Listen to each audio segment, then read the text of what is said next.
So today we're going to take a look at the first of the 10 Commandments, not putting anything before God. And it's interesting to me that we're taking this time to do this because the truth is most of us put everything before God. And all God asks is that we actually start with God as an orange. That's a beautiful imagery. Start with God and then add everything else. So if you're somebody who comes here today who spends a lot of time on your phone or perfecting your golf game or all your time on computer, more than spending time with God and building a relationship with God, well, then perhaps this message is for you.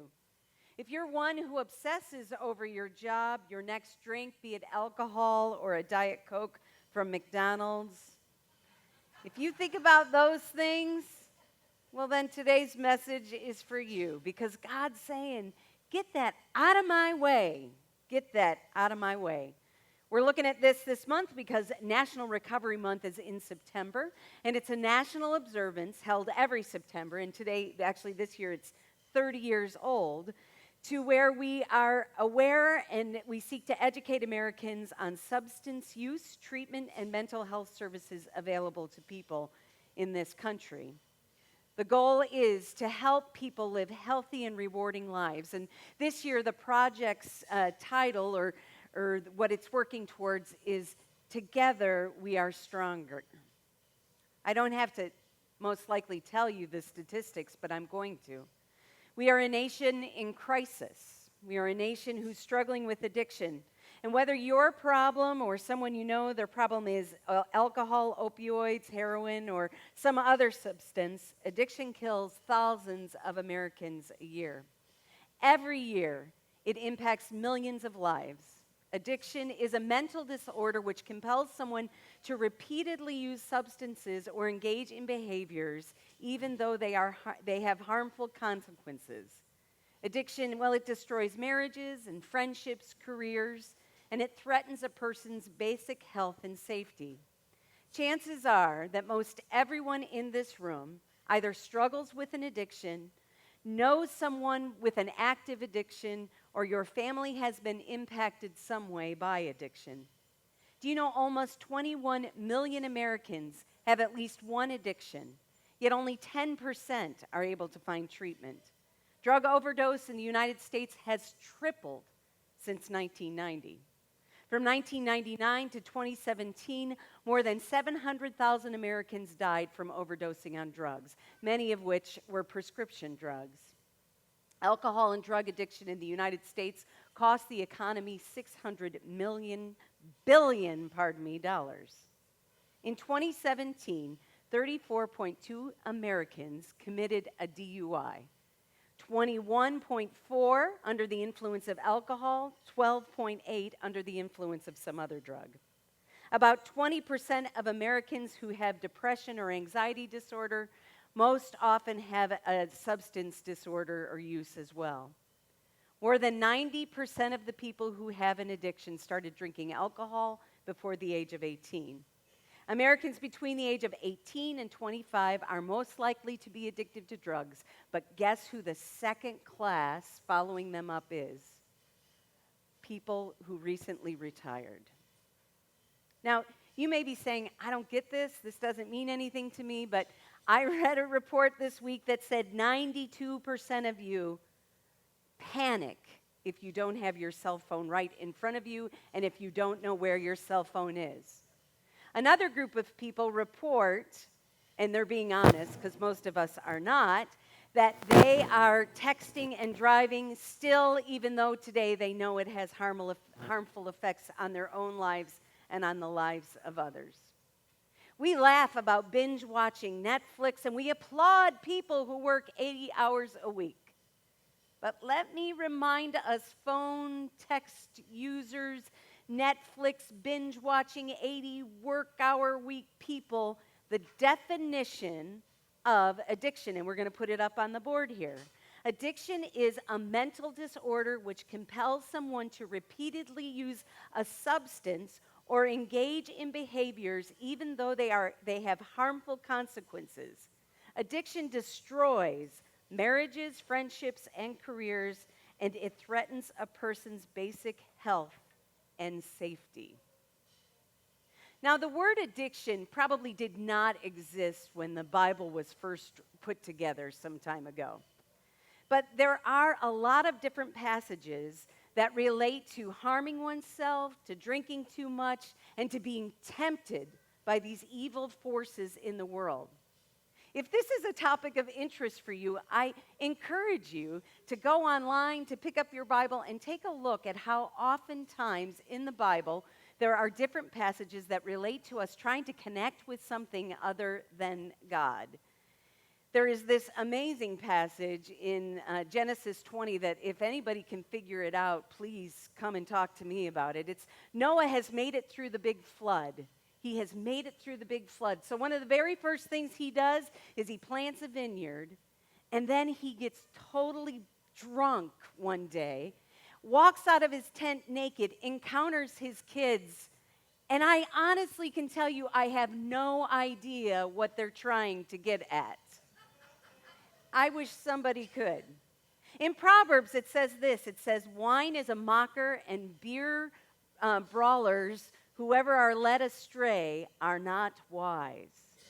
Paul is got some thoughts about drinking too much. In Ephesians, he says, do not get drunk on wine, which leads to debauchery. Instead, be filled with the Spirit. In Titus, ladies, this is for us, he teaches this.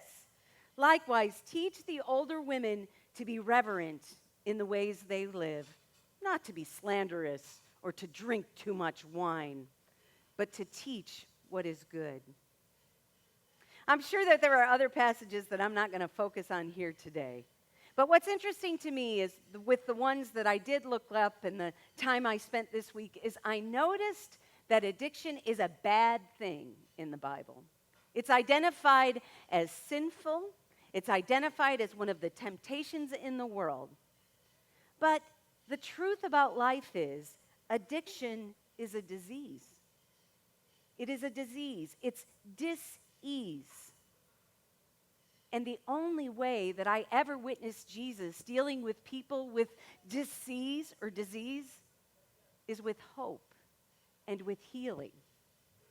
He doesn't go to people who are lepers. He doesn't go to the woman who has an issue with blood. He doesn't go to anybody who is dealing with a disease and say, you're bad and sinful.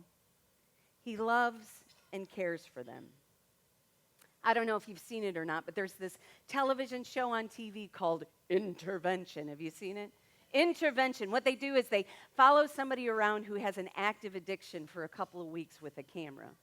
They follow this person around, and then the big intervention comes, where a family gathers at a hotel or someplace like that, and they surprise the addicted person with this intervention. And then what they do is they sit and they read letters to this person about how their addiction has impacted the family's life. Perhaps you've been involved in one of these interventions. And then at the end of the letter, the parent or the family member, whoever it is, makes it clear if they cannot overcome this addiction and if they're not willing to take the treatment that is offered to them, then they will be banished from the family. Now, in concept, it's a good idea, right? Because you think it would work. But shaming people who are addicted just doesn't work. Banishing people from your family just doesn't work because they'll always be a member of your family. Studies show that these interventions are a good idea, and for a percentage of people, it works, about 30% of people. The truth is we have to find a way to realize that addiction is a disease, is a dis-ease. We are dis-eased in life. And we're trying to figure out how to take care of ourselves by putting something in rather than leaving ourselves empty and just having a really awful place of being and be present with God. You know, I talked about this not long ago. We are a culture that doesn't like to be uncomfortable these days. Not long ago, we had church within just a few hours of the most horrible thing that's ever happened in Indianapolis, and that is Andrew Luck retired.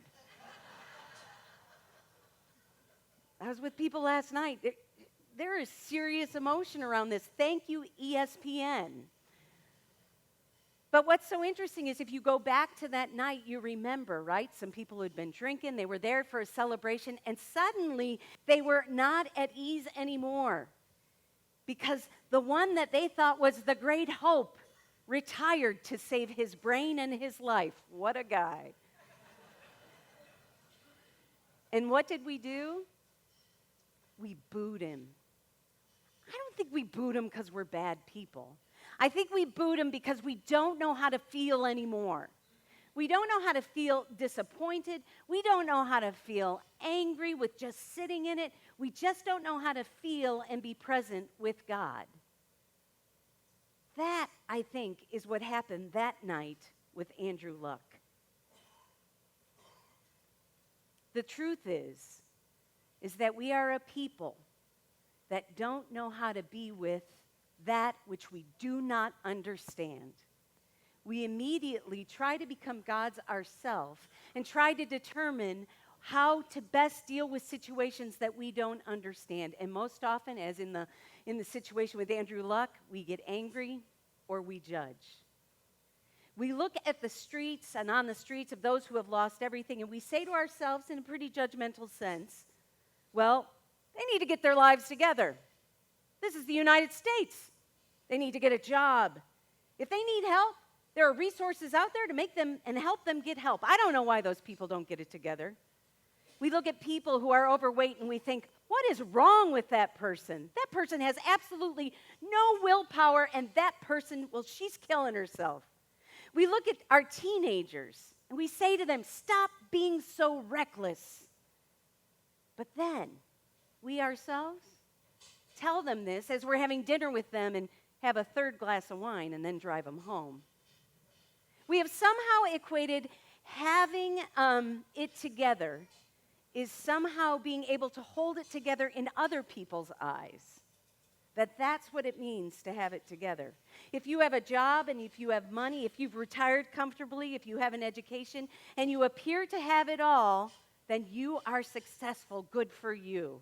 And you're in a position to determine what is right and what is wrong in this world. Good for you. Good for you. Except Jesus kind of addresses this line of thinking. He addresses it in Matthew 7. He shares this story in Matthew 7, which I really love. Let's refer to the slide here. He says, you guys do not judge, or you too will be judged. For the same way you judge others, you will be judged. And with the measure you use, it will be measured to you. Why do you look at the speck of sawdust in your brother's eye and pay no attention to the plank in your own? How can you say to your brother, let me take that speck out of your eye, when all the time there is a plank in your own eye? You hypocrites! First take the plank out of your own eye, and then you will see clearly to remove the speck from your brother's eye. No matter where you come from today, no matter how successful you look on the outside, you are human and you're struggling with something. Heck, 92% of you are having a hard time right now not picking up your phone. We know that to be true. I think what Jesus is saying here is, if you think you got it together, the truth about life is you probably don't. If you're judging someone else, be mindful that when you point your finger, there are three pointing back at you. Jesus is very clear at saying, you haven't got this all figured out, even if you think you do. You all have to look in the mirror and take the plank out of your own eye if you, like me, this week, simply did not understand why we have teenage people on ventilators after vaping. But if you, like me, took a Tylenol PM to help you get to sleep even though you weren't really hurting very much, you need to take a look at the plank in your own eye. Or perhaps you gave money to a family member this week who is having a lot of situation, and you gave them the money not with a clear heart, but with just, I cannot deal with you right now. I am too busy with my own life and with my own situation, and I better keep working so that you can act the way you do. Then you got to take a look at your own life, because tomorrow you may not have that money to give to a family member. For some reason, and it's particularly money, wealth, and belongings, we jump on this ego train and we start driving and feeling really good about ourselves. But the truth is we could all have a Dorian tomorrow, and the train could stop suddenly like that, and our ego would fall out and we would fall out, and then what would you do? I think you see what I'm getting at here. Until we realize that we too have a dis-ease, then we cannot certainly be present with others in any way. Until we realize that we all have disease in life and we immediately move to God to say, I need your help, then and only then will we have the direction we need to be present with the people we love, to be present not only with ourselves, but with our children who are addicted, with our friends who work too much, with our binging on Netflix, whatever it may be. You have to turn it over to God and recognize, with all the power you think you have in life, it's an illusion. We're powerless. There are Dorians all over this world on a regular basis. And let me tell you, the time to build that relationship is not when we see the hurricane on the map, but each and every day when you've got it together, when your portfolio's doing well, when life is working. That's the time to give God thanks for what's working and to be mindful, oh yeah, this isn't God, and I need your help here. The Ten Commandments makes it clear, as Bev so beautifully put today. God says, you shall have no other gods before me. You shall not make yourself an idol in any form of anything in heaven above, on earth beneath, or in the waters below. You shall not bow down to them or to worship them, for I am the Lord your God. I am a jealous God, punishing the children for the sin of their parents to the third and fourth generation. Yes, it's a whole other sermon, but keep going, because God goes on to say, to the third or fourth generation of those who hate me, but showing love to 1,000 generations of those who love me and keep my commandments. I want to show you my love, but if you're not talking to me and seeking to build a relationship with me, then I can't show you my love. Just as we would like our children to be making the right choices, just as we would like our children to come to us in a time of need, that's exactly what God is asking of you. You are my child. I love you more than you will ever know.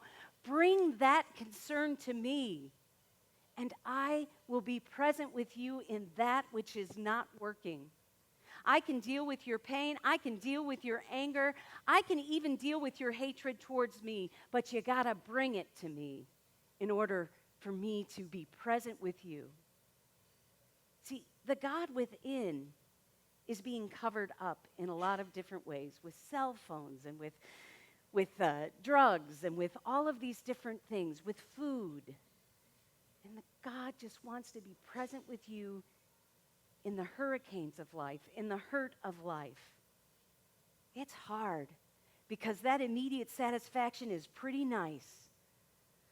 But God can do a lot more than a can of Pringles can, I guarantee you. God can do a lot more for you than whatever it is you're putting into your life. God will give you all that you need to make it in this conditional world.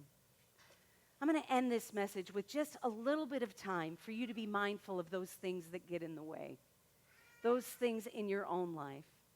Be it your judgment for family members who are struggling with addiction, be it your situation, your addiction to your phone, or your addiction to your job, or your addiction to your bank account and how much is in it or how little is in it.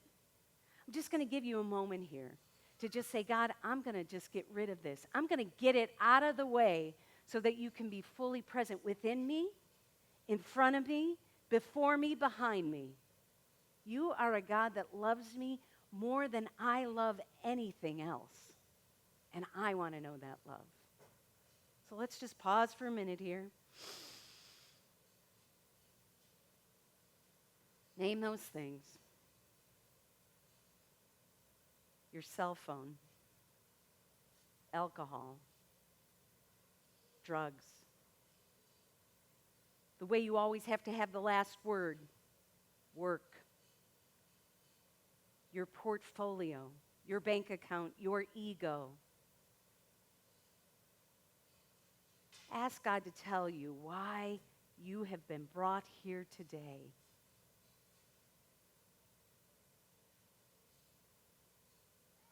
Be mindful of what you have brought with you today. Think about your purse or your pocket, the car you drive. Take that all away and look at what's left.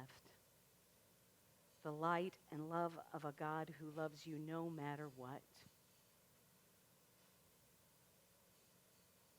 In Matthew 6, Jesus reminds us that if we seek God first with our lives and our hearts, all the rest will be added to that. The rest will fall into place. So today, put God first.